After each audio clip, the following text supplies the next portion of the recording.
বিহারে ভোটার তালিকায় একটা ভয়াবহ অসঙ্গতি সামনে চলে এসেছে।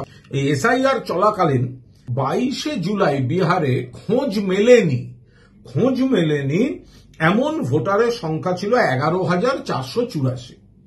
আবার 23শে জুলাই অর্থাৎ একদিনের মধ্যে সেটা আচমকা বেড়ে দাঁড়ালো 1 লক্ষ। একদিনে বেড়ে গেল 1 লক্ষ।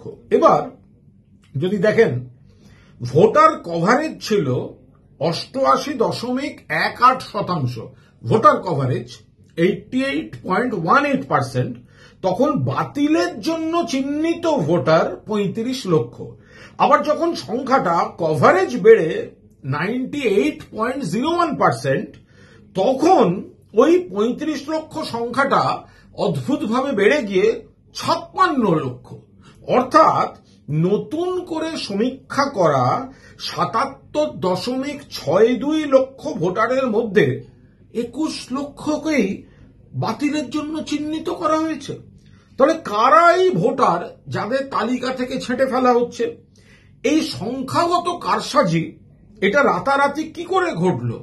এটা কি খুব চুপি সারে ভোটাধিকার কেড়ে নেওয়ার একটা ষড়যন্ত্র নয়? জাতীয় নির্বাচন কমিশনকে এর ব্যাখ্যা দিতে হবে।